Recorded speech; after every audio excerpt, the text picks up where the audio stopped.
समान। और बौद्ध धर्म की यही पहचान है कि यहाँ पे जातियाँ खत्म हो जाती हैं, यहाँ पे छोटा बड़ा खत्म हो जाता है, यहाँ पे धर्म की व्यवस्था वो नहीं है, बाध्यता नहीं है। यहाँ किसी भी को भी जो ना ऊंचा नीचा छोटा या धर्मों में नहीं बांटा गया। यहाँ सिर्फ और सिर्फ ये मानवता का धर्म है, जिसे कहते हैं बौद्ध धर्म, जिसने सिर्फ 2 जातियाँ बताई हैं पूरे उसमें ये वर्ल्ड में कि सिर्फ 2 जातियाँ हैं, और वो जाति है स्त्री और एक पुरुष।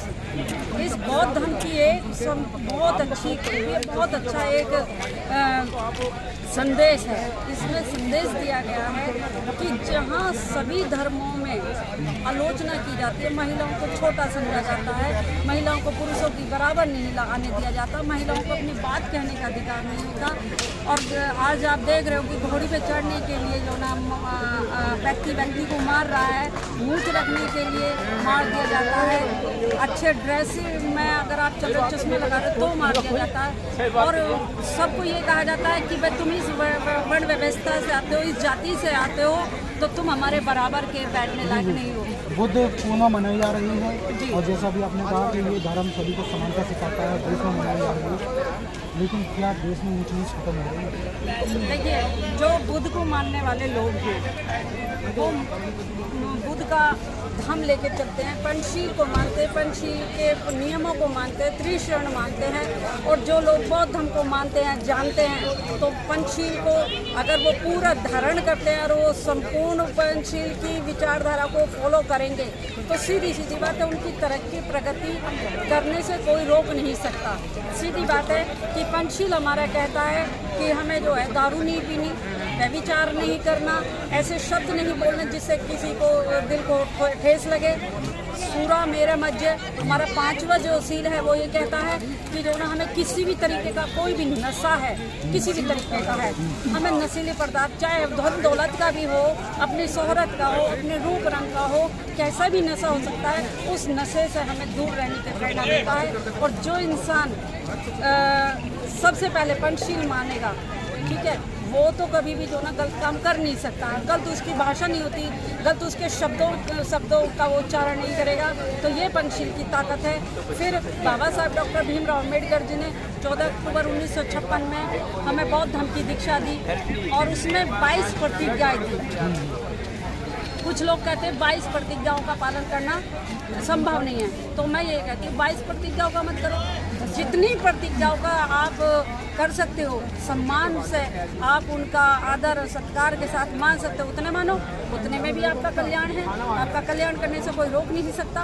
और आपको मैं बताऊं कि अभी आपने बताया कि बोध गया बिहार में हमारा जो महाबोधि विहार जो है, उस पर लंबे समय से एक आंदोलन हो रहा है। क्योंकि देखिए, हम किसी भी मंदिर में जाकर हम नहीं कहते कि हमें इस मंदिर का पंडित बना दें, हम नहीं कहते चर्च क्या पादरी आप हमें बना दें, हम नहीं कहते कि आप हमें मस्जिद का जो ना हमें मौलाना बना दें, है ना।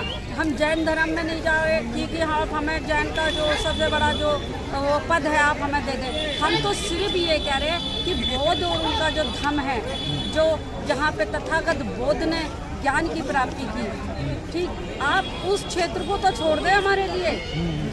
वहाँ पे आपने पंडितों का समावेश कर दिया, वहाँ पंडितों का कब्जा करा दिया, और हमारे जो है बौद्ध भिक्षु जो लंबे समय से एक आंदोलन करते आ रहे हैं, संघर्ष कर रहे हैं, और वो कह रहे हैं कि भाई हमारे इस जो है महाबोधि विवाह को आजाद करें। कब्जा तो इसलिए कर रहे हैं ना, वो खुद कहते हैं कि हमारे वेदों में लिखा हुआ जो भगवान बोलते हैं विष्णु का अवतार।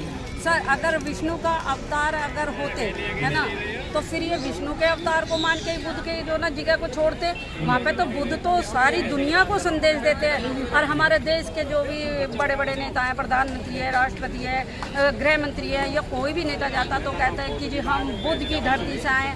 जब बुद्ध की धरती से आए और तथागत बुद्ध का ही आप बिहार में अपने देश में अपमान कर रहे हो, उनका एक स्थान सुरक्षित नहीं है।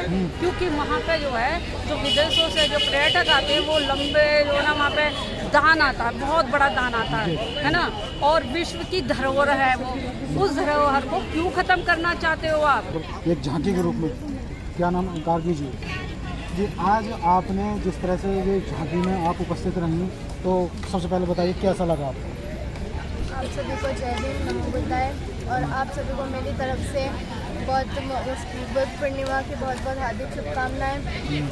आज ये जो गाज़ियाबाद में बौद्ध यात्रा हुई है इसमें उपस्थित होकर मेरे को बहुत अच्छा लगा। मेरे को बौद्ध का रूप लेकर बहुत अच्छा लगा। क्या सब मतलब आपके अंदर जो बुद्ध की शिक्षा, बुद्ध के विचार, बुद्ध के बारे में कहाँ से जानते हैं? मैं अपने कहीं पापा किताबों में पढ़ा था? हाँ जी, पढ़ा था किताबों में भी। और मैं छोटी बचपन से लेके अभी तक मैं प्रोग्राम में जाती हूँ, वहाँ से थोड़ा सीखा। जी जी जी। और आप सभी को जय भीम नमोबुद्धाय। तथागत गौतम बुद्ध जी के चरणों में इस पर करती हूँ।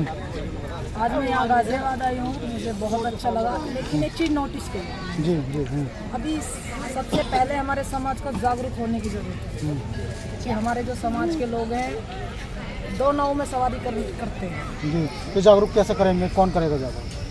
कोशिश करते हैं ऐसे समाज के लोग। ज़्यादातर कहते हैं कि महिलाओं की गलती है, जबकि मैं मानती हूँ पुरुष की गलती है ऐसे। जी जी, नहीं, महिलाएं हों या पुरुष हों, भीम ज्ञान चर्चा और तमाम जगह शोभा यात्रा भी निकाली जाती है और भीम ज्ञान चर्चा काफ़ी समय से चल रही है, लेकिन जागरूक आप कहना है जागरूक नहीं होगा, कैसे होंगे? जागरूक ऐसे नहीं, ये क्या है कि एक तरफ मतलब एक दिन बाबा साहब को याद करो, एक दिन तथागत गौतम बुद्ध को याद करो।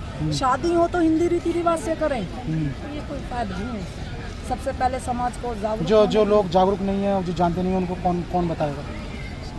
हम जब बताएंगे सर, क्योंकि समाज को बहुत शिक्षित होने की ज़रूरत है सर।